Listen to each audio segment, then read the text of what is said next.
जय माता दी दोस्तों, कैसे हैं आप सभी। तो देखिए, सुबह की पूजा शुरू हो गई है और आज माँ चंद्र घंटा की पूजा होगी।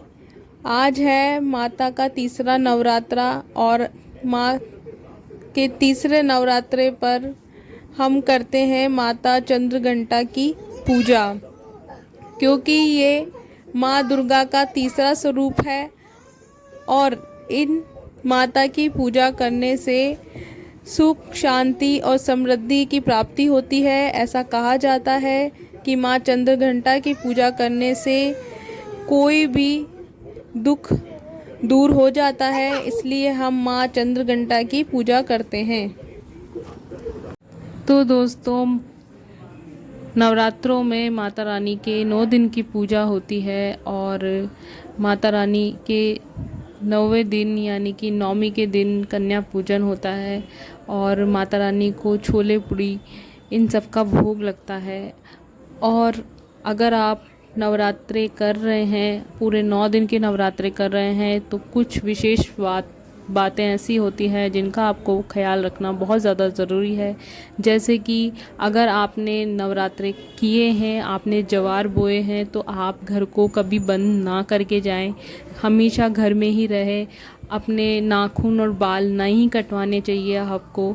और माता रानी की सेवा के लिए घर में किसी को भी एक को होना बहुत ज़्यादा ज़रूरी है। आप घर को ताला बंद करके आप लगाकर नहीं जाएं, ये शुभ नहीं होता है। और जब भी आप पूजा करें तो पूजा में आप लाल और सारे कलर के कपड़े आप पहन सकते हो, पर काले कलर के कपड़े आप नहीं पहने। और माता रानी की पूरे मन से, पूरी भक्ति से आप 9 दिन की पूजा करें।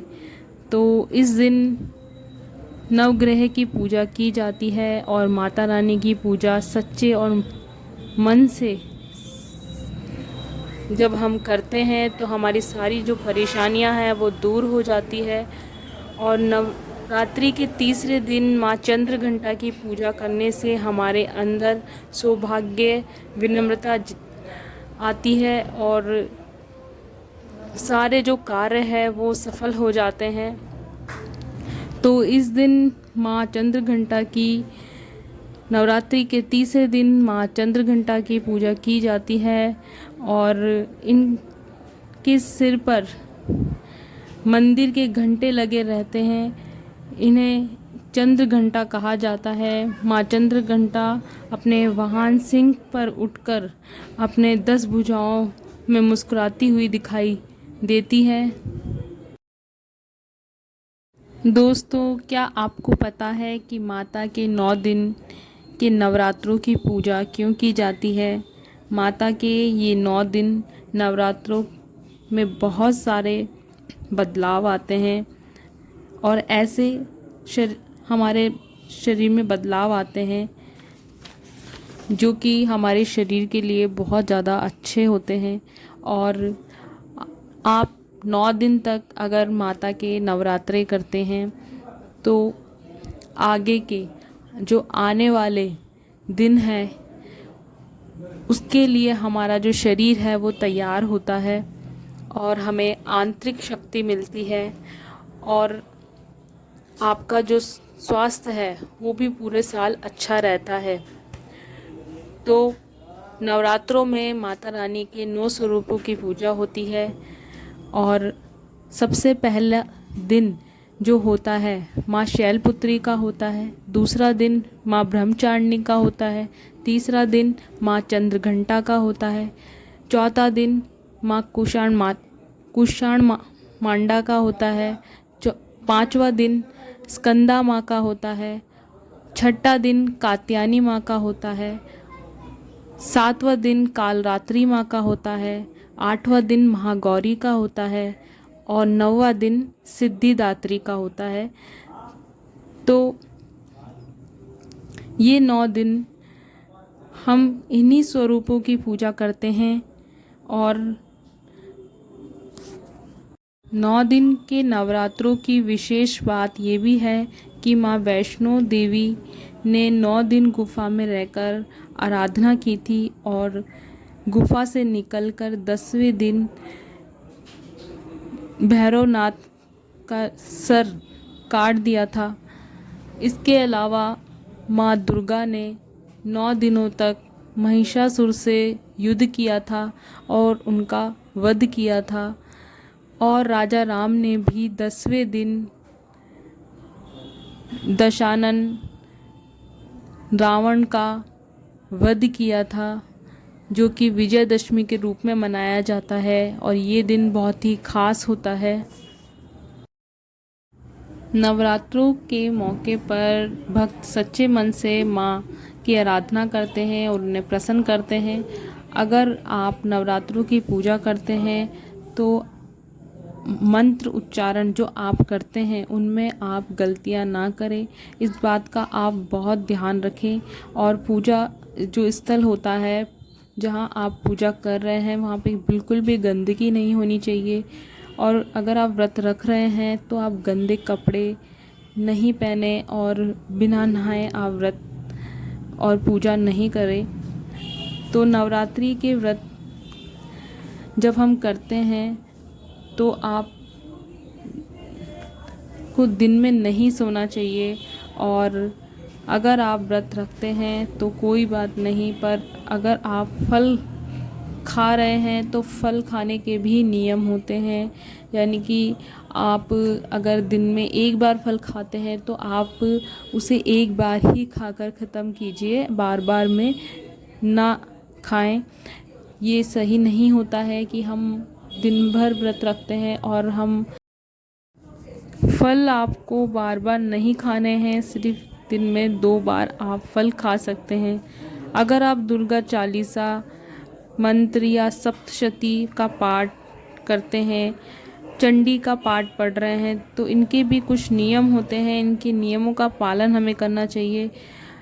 मंत्र जब भी आप पढ़ें तो उसको बीच में ना रोके और पाठ करते समय किसी से भी बात नहीं करनी चाहिए।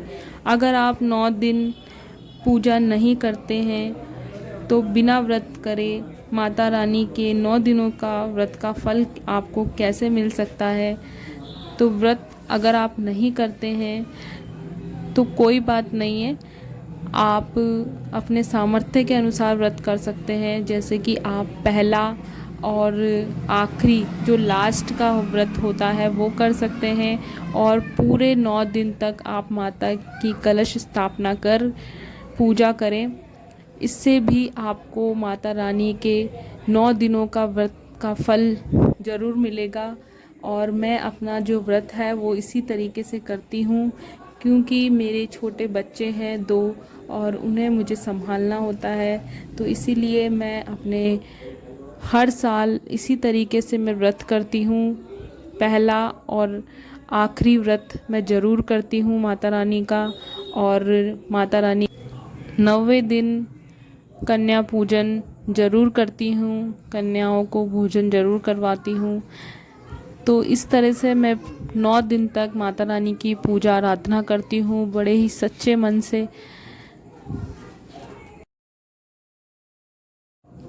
और 10वें दिन माता रानी को विदा किया जाता है, पर माता रानी हमेशा हमारे साथ रहती है।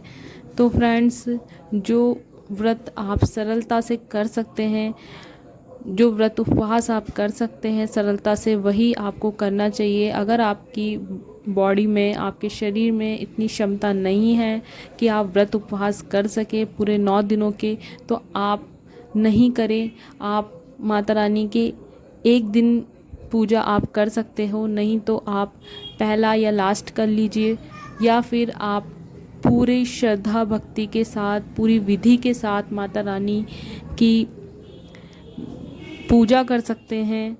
और सप्तमी अष्टमी का व्रत कर सकते हैं।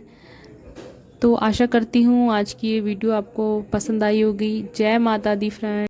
Good morning everyone and welcome to Sanjana lifestyle. तो आज है माता रानी का तीसरा दिन, नवरात्रों का आज है तीसरा दिन, और आप सभी को मेरी तरफ से नवरात्रों की ढेर सारी शुभकामनाएं। माता रानी हमेशा आपको खुश रखे और आपके घर परिवार पर माता रानी का आशीर्वाद यूं ही बना रहे। तो आप सभी को नवरात्रों की ढेर सारी शुभकामनाएं। तो आज है माता रानी का तीसरा दिन और आज होगी माता रानी चंद्रघंटा की पूजा। तो मेरी पूजा हो चुकी है सुबह की और अब मैं बनाऊंगी चाय अपने लिए और बच्चों के लिए, क्योंकि बच्चे भी उठ गए हैं। तो मैं अपने लिए और अपने बच्चों के लिए चाय बनाऊंगी। तो फिर पहले ये काम कर लेते हैं, फिर आपसे मिलती हूँ, ठीक है।